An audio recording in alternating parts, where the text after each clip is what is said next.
இன்றைக்கி நம்ம இந்த வீடியோவில் விப்பிங் க்ரீம் எப்படி பண்ணுறதுன்னு பார்க்க போகிறோம்.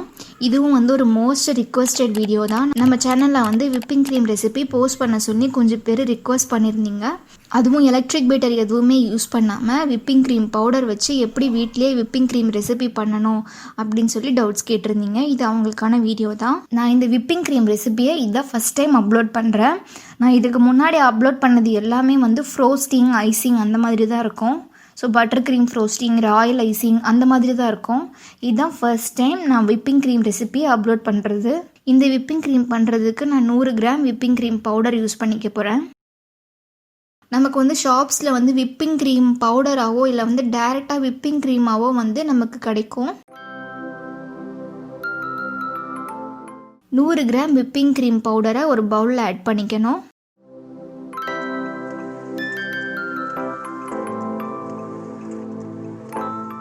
நூறு கிராம் விப்பிங் க்ரீம் பவுடருக்கு நல்லா சில்லான 100 ml தண்ணி ஆட் பண்ணிக்கணும். சில் வாட்டர் வந்து கரெக்டாக 100 ml ஆட் பண்ணிக்கணும். இப்போ இதை லைட்டாக மிக்ஸ் பண்ணி விட்டுறணும். இந்த பவுடர் நல்லா மிக்ஸ் ஆன பிறகு நம்ம நல்லா பீட் பண்ண ஆரம்பிச்சிடணும். சில்லான பால் கூட நீங்கள் ஆட் பண்ணிக்கலாம். நான் என்ன ரீசனுக்காக சில்லான பால் ஆட் பண்ணல அப்படின்னா, நான் இப்போ உடனே வந்து நான் கேக் செஞ்சு இந்த விப்பிங் க்ரீம் யூஸ் பண்ண போகிறது கிடையாது.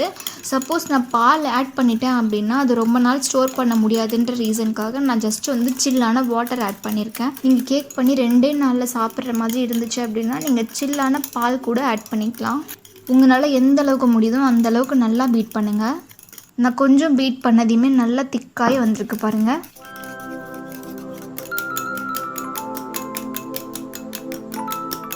நல்லா கைவிடாமல் இந்த மாதிரி பீட் பண்ணிக்கணும்.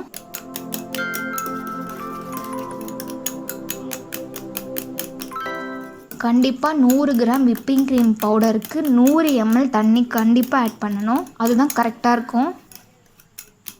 நம்ம இதில் வந்து பவுடர் சுகரோ ஐசிங் சுகரோ எதுவுமே ஆட் பண்ண போகிறது கிடையாது. விப்பிங் க்ரீம் பவுடரே வந்து நல்லா ஸ்வீட்டாக தான் இருக்கும். ஸோ நம்ம எக்ஸ்ட்ராவாக பவுடர் சுகர், ஐசிங் சுகர் எதுவுமே ஆட் பண்ணணும்னு அவசியம் கிடையாது. நம்ம ஜஸ்ட்டு பவுடர் அப்புறம் சில் வாட்டர் இது 2 மட்டுமே நம்ம ஆட் பண்ணிவிட்டு நல்லா பீட் பண்ணிக்கணும். நான் ஜஸ்ட் ஒரு 2 நிமிஷம் தான் பீட் பண்ணேன். எந்த மாதிரி ஃபார்ம் ஆகி வந்திருக்கு பாருங்கள். ஸோ இந்த மாதிரி இன்னும் நல்லா பீட் பண்ணிக்கணும். நான் எந்த மாதிரி நல்லா பீட் பண்ணுறேன்னு சொல்லிவிட்டு இந்த வீடியோ பார்த்தா உங்களுக்கு புரியும் நல்லாவே. கொஞ்சம் பேர் வந்து கமெண்ட்ஸ்லையும் கேட்டிருந்தீங்க, பிளாக் ஃபாரஸ்ட் க்ரீம் வந்து இதுவா சிஸ்டர் அப்படின்னு சொல்லிட்டு என்னோடய ப்ரீவியஸ் வீடியோஸ் எல்லாம் பார்த்துட்டு இதுவான்னு கேட்டிருந்தீங்க. ஆனால் நான் ப்ரீவியஸில் போஸ்ட் பண்ணது எதுவுமே வந்து விப்பிங் க்ரீம் கிடையாது. அது ஜஸ்ட் ஃப்ரோஸ்டிங், ஐசிங் மட்டும்தான். இதுதான் வந்து கரெக்டான பர்ஃபெக்டான விப்பிங் க்ரீம்.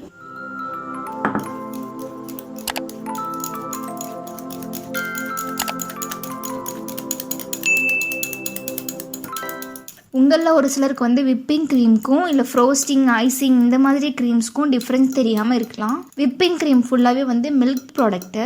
நம்ம அதாவது ஷாப்பில் பிளாக் ஃபாரஸ்ட், ஒயிட் ஃபாரஸ்ட் கேக்லாம் சாப்பிடும்போது ஒரு க்ரீம் இருக்கும் பார்த்தீங்களா, அதுதான் வந்து விப்பிங் க்ரீம்னு சொல்லுவாங்க. சிஸ்டர் இது வந்து ஐஸ்கிரீமுக்கு நம்ம யூஸ் பண்ணிக்கலாமா அந்த மாதிரி டவுட்ஸ் எல்லாம் கேட்டிருந்தீங்க. ஆனால் அதெல்லாம் வந்து ஐஸ்கிரீம் பண்ணுறதுக்கான க்ரீம் கிடையாது. நீங்கள் இந்த விப்பிங் க்ரீமை யூஸ் பண்ணி ஐஸ்கிரீம் பண்ணிக்கலாம்.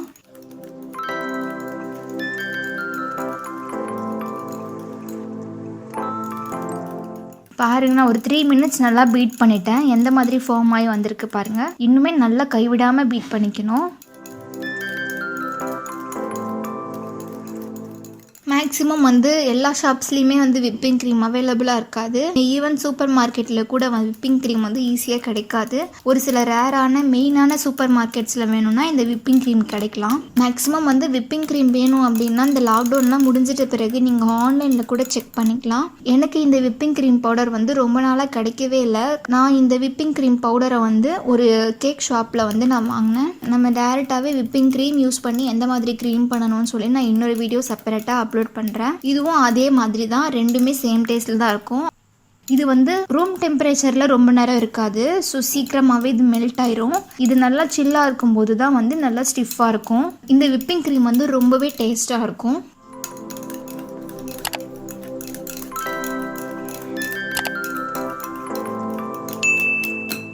ஸோ பாருங்கள், ஆல்மோஸ்ட் நான் ஒரு 4 மினிட்ஸ் கிட்ட பீட் பண்ணிட்டேன். 4 நிமிஷத்துலேயே நல்லா ஃபார்ம் ஆகி நல்லா கெட்டியாக ஸ்டிஃபாக வந்திருக்கு. இன்னுமே நம்ம ஒரு 1 மினிட்க்கு பீட் பண்ணிக்கலாம். கொஞ்சம் பேர் வந்து ஃபாண்டன்ட் ரெசிபியெல்லாம் ரிப்பீட்டாக கேட்குறீங்க. ப்ளீஸ் கொஞ்சம் வெயிட் பண்ணுங்கள். நான் அதை ட்ரை பண்ணணுன்னு நினைக்கும் போதெல்லாம் வீட்டில் ஏதாச்சும் ஒன்று இல்லாமல் போயிடுது. இந்த மாதிரி இன்க்ரீடியன்ஸ் எல்லாம் வந்து லாக்டவுனில் ப்ராப்பராக கிடைக்காத ரீசனுக்காக மட்டும்தான் என்னால் அந்த ரெசிபி அப்லோட் பண்ண முடியாமல் இருக்குமே தவிர, என்கிட்ட இருந்துச்சு அப்படின்னா நான் கண்டிப்பாக நீங்கள் கேட்குற ரெசிபிஸ்லாம் வந்து நான் போஸ்ட் பண்ண ட்ரை பண்ணுவேன். க்ரீம் வந்து நல்லா சூப்பராக ஸ்டிஃபாக ரெடி ஆகிடுச்சு. இது எனக்கு பீட் பண்ணுறதுக்கு 5 நிமிஷம் தான் ஆச்சு. எனக்கு அதுக்கு மேலே டைமே ஆகலை. நான் பீட் பண்ணுற எல்லா ஷார்ட்ஸையுமே மேக்ஸிமம் அப்படியே வச்சுட்டேன்.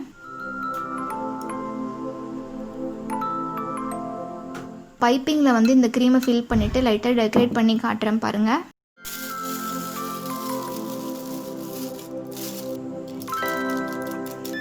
இந்த க்ரீமை வந்து அப்படியே டெசர்ட் மாதிரி கூட நம்ம சாப்பிட்டுக்கலாம். இன்னும் கொஞ்சம் எக்ஸ்ட்ரா ஃப்ளேவருக்காக நீங்கள் கொக்கோ பவுடர் கூட இந்த க்ரீமில் ஆட் பண்ணிவிட்டு சாப்பிட்டிங்கன்னா இன்னுமே டேஸ்ட்டாக இருக்கும்.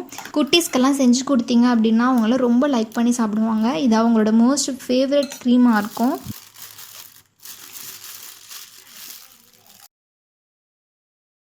இது எவ்வளோ சாஃப்டாக ஸ்மூத் ஃபினிஷில் நமக்கு வந்து அவுட்புட் கிடைக்குதுன்னு பாருங்கள்.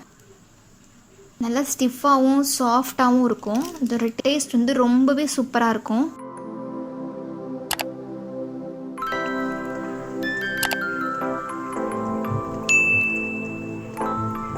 இது ரொம்ப ஈஸியான ரெசிபி தான். ஜஸ்ட் ஒரு 5 மினிட்ஸில் பீட் பண்ணிக்கலாம். இதுக்கு பெருசாக எலக்ட்ரிக் பீட்டர்லாம் எதுவுமே தேவைப்படாது. அடுத்து நம்ம ஃபீட்பேக்குக்கு போயிடலாம். நம்ம சேனல்லேருந்து ரெசிபீஸ்லாம் ட்ரை பண்ணிவிட்டு நேற்று ஒரு நாள்லேயே நிறைய பேர் மெயில் பண்ணியிருந்தீங்க. எனக்கு ரொம்ப ஹாப்பியாக இருந்துச்சு.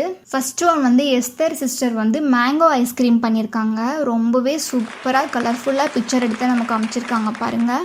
எஸ்தர் சிஸ்டர், நீங்கள் இந்த பிக்சர் ஷேர் பண்ணதுக்கு ரொம்ப தேங்க்யூ. இந்த ஐஸ்கிரீம் உங்களுக்கு ரொம்ப பிடிச்சிருக்கும் அப்படின்னு நினைக்கிறேன். Thank you so much. அடுத்து பாரதி சிஸ்டர் வந்து ஆல்ரெடியே நம்ம சேனல்லேருந்து டுட்டி ஃப்ரூட்டி ட்ரை பண்ணியிருந்தாங்க. நான் அதையும் ஃபீட்பேக்கில் போட்டுட்டேன். இப்போ அந்த டுட்டி ஃப்ரூட்டி யூஸ் பண்ணி ஒரு கேக் பண்ணியிருக்காங்க. அது டெக்கரேஷனுக்காக யூஸ் பண்ணியிருக்காங்க. ரொம்பவே சூப்பராகவும் வந்திருக்கு. Thank you so much Bharathi sister, நீங்கள் இந்த பிக்சர் ஷேர் பண்ணதுக்கு. நெக்ஸ்ட்டு குல்சன் முகமத் அப்படின்றவங்க வந்து ஒரு கேக் பண்ணியிருக்காங்க. நட்ஸு மட்டுமே வச்சு அவங்களுக்கு தெரிஞ்ச மாதிரி சூப்பராக டெக்கரேட் பண்ணி அழகாக பண்ணியிருக்காங்க. Thank you so much Gulshan Mohammed, நீங்கள் இந்த பிக்சர் ஷேர் பண்ணதுக்கு. நெக்ஸ்ட்டு ஆயிஷா வந்து 2 ரெசிபி ட்ரை பண்ணியிருக்காங்க. ஒன்று வந்து சாக்லேட், இன்னொன்று வந்து கப் கேக்ஸு. சாக்லேட்ஸ் வந்து நம்ம சேனலில் ஆல்ரெடியே ஒரு வீடியோஸ் போட்டிருந்தோம். எந்த ஒரு மோல்டுமே யூஸ் பண்ணாமல் நார்மலாக நம்மக்கிட்ட வீட்டில் என்ன இருக்கோ அதை யூஸ் பண்ணி அவங்க சாக்லேட்ஸ் பண்ணியிருக்காங்க. டேஸ்ட்டும் ரொம்ப சூப்பராக இருக்குதுன்னு சொல்லியிருந்தாங்க. அடுத்து கப் கேக்ஸ் ட்ரை பண்ணியிருக்காங்க. இதில் கொக்கோ பவுடர்லாம் ஆட் பண்ணாமல் நார்மலாக ஒரு பிளைன் கேக் பண்ணிவிட்டு மேலே வந்து ஃப்ரோஸ்டிங்க்கு ரொம்ப டிஃப்ரெண்ட்டாக டிசைன் பண்ணியிருக்காங்க. அதை பார்க்கவும் அழகாக இருக்குது. Thank you so much Ayesha sister, நீங்கள் இந்த பிக்சர் ஷேர் பண்ணதுக்கு ரொம்பவே நல்லாயிருக்கு. நெக்ஸ்ட்டு ஃபாத்திமா சம்மையா சிஸ்டர் வந்து கப் கேக்ஸ் ட்ரை பண்ணியிருக்காங்க. பார்க்கவே ரொம்ப சூப்பராக இருக்குது. ரொம்ப பர்ஃபெக்டாகவும் வந்திருக்கு. பட் இந்த டேஸ்ட் உங்களுக்கு ரொம்ப பிடிச்சிருக்கும் அப்படின்னு நினைக்கிறேன். Thanks for sharing Fathima சம்மையா sister. Next one வந்து கார்த்திகா சிஸ்டர் வந்து நமக்கு 2 மெயில் ஷேர் பண்ணியிருந்தாங்க. ஒரு கேக் வந்து டால்டா க்ரீம் யூஸ் பண்ணி பண்ணியிருந்தாங்க. இன்னொரு கேக் வந்து பட்டர் க்ரீம் யூஸ் பண்ணி பண்ணியிருக்காங்க. ஒன்று வந்து அவங்க வெட்டிங் டேக்காக பண்ணியிருக்காங்க. பார்க்கவே ரொம்ப சூப்பராக இருக்குது. க்ரீம் யூஸ் பண்ணி அழகாக டெக்கரேட் பண்ணி செர்ரிஸ் எல்லாம் வச்சுருக்காங்க. செலிப்ரேஷனுக்காக சின்ன சின்ன கேண்டில்ஸ் எல்லாம் வச்சுருக்காங்க. ரொம்பவே சூப்பராக இருக்குது பார்க்க. கேக்கை சுற்றி நல்லா பர்ஃபெக்டாக வந்து க்ரீமை அப்ளை பண்ணியிருக்காங்க. பார்க்க ரொம்ப சூப்பராக இருக்குது. எனக்கு ரொம்ப பிடிச்சிருக்கு sister. Next Dalda cream use பண்ண கேக்குமே ரொம்ப சூப்பராக டெக்கரேட் பண்ணியிருக்கீங்க. நல்லா இருக்கு பார்க்கவே. அதுவும் லேயர் கேக்காக ட்ரை பண்ணியிருக்காங்க. லேயர்ஸும் நல்லாவே தெரியுது. தேங்க்யூ கார்த்திகா சிஸ்டர், உங்கள் செலிப்ரேஷனை நீங்கள் எங்கள் கூட ஷேர் பண்ணதுக்கு. நெக்ஸ்ட் சுபா விஜய் வந்து ஒரு கேக் பண்ணியிருக்கீங்க. ரொம்பவே சூப்பராக இருக்குது. அதுவும் வந்து டபுள் லேயர் கேக்கு, டபுள் கலர். இது வந்து நம்ம மதர்ஸ் டே அன்னைக்கு ஒரு கேக் பண்ணியிருந்தோம், போஸ்ட் பண்ணியிருந்தோம். இது அந்த கேக்கெல்லாம் விட இது பார்க்க ரொம்பவே சூப்பராக இருக்குது. கரெக்டாக பண்ணியிருக்கீங்க. மேலே ஃப்ரோஸ்டிங்க்கு வந்து அழகாக க்ரீம் வச்சுட்டு அதுக்கு மேலே சின்ன சின்ன செர்ரிஸ் எல்லாம் வச்சு சூப்பராக பண்ணியிருக்கீங்க. இந்த கிளேஸ் எஃபெக்ட் கேக் வந்து எனக்கு ரொம்ப பிடிச்சிருக்கு. அதோட கேக்ஸ் கட் பண்ணும்போது சின்ன சின்ன ஸ்கொயரில் வந்து கலர் தெரிகிற மாதிரி டிஃப்ரெண்ட்டாக யோசிச்சு பண்ணியிருக்கீங்க. ரொம்பவே பார்க்க நல்லா இருக்குது. Thank you so much Subha Vijay, நீங்கள் இந்த பிக்சர் ஷேர் பண்ணதுக்கு. நெக்ஸ்ட் ஒன் வந்து ரம்யா சிஸ்டர் வந்து ஜீப்ரா கேக்ஸ் ட்ரை பண்ணியிருக்காங்க. நானுமே இன்னும் நம்ம சேனலில் ஜீப்ரா ஸ்டைலில் கேக் எதுவுமே ட்ரை பண்ணலை. கண்டிப்பாக நான் என்னோட அப்கமிங் வீடியோஸில் நான் ட்ரை பண்ணுறேன். ரம்யா சிஸ்டர், உங்களோட டிப்ஸ் அண்ட் ட்ரிக்ஸ்க்கெல்லாம் வந்து ரொம்ப தேங்க்யூ. இவங்க வந்து எந்த ஒரு எக்யூப்மெண்ட்டுமே யூஸ் பண்ணாமல் வீட்டில் என்ன பொருள் இருக்கோ அதை மட்டுமே யூஸ் பண்ணி ரொம்ப சூப்பராக ப்ரொஃபஷ்னலாக கேக் பண்ணியிருக்காங்க. பார்க்கவே ரொம்பவே சூப்பராக சூப்பராக இருக்குது. கண்டிப்பாக நானும் என்னோட அப்கமிங் வீடியோஸில் இதே மெத்தடில் ஜீப்ரா கேக் ட்ரை பண்ண போகிறேன். Thank you so much Ramya sister. உங்களோட டிப்ஸ் எல்லாமே எனக்கு ரொம்ப மோட்டிவேட்டாக இருந்தது. கண்டிப்பாக இது பார்க்குறவங்களுக்கும் வந்து மோட்டிவேட்டாக இருக்கும்னு நினைக்கிறேன். எனக்கு சென்ட் பண்ண கேக்ஸில் வந்து நிறைய பேருக்கு பர்த்டேஸாக இருக்கலாம், ஆனிவர்சரியாக இருக்கலாம், ஒரு ஸ்பெஷலாக வந்து ஒரு டேயாக இருக்கலாம். அவங்க எல்லாருக்கும் வந்து என்னோட best wishes. Thank you so much. Thanks a lot. எனக்கு ரொம்ப ஹாப்பி. தொடர்ந்து உங்களோட சப்போர்ட்டை வந்து எனக்கு கொடுத்துட்டே இருங்க. Thank you so much. இந்த விப்பிங் க்ரீம் ரெசிபி யூஸ்ஃபுல்லாக இருக்கும் அப்படின்னு நினைக்கிறேன். ட்ரை பண்ணி பார்த்துட்டு எப்படி இருக்குன்னு எனக்கு கமெண்ட்ஸில் சொல்லுங்கள். Thank you so much.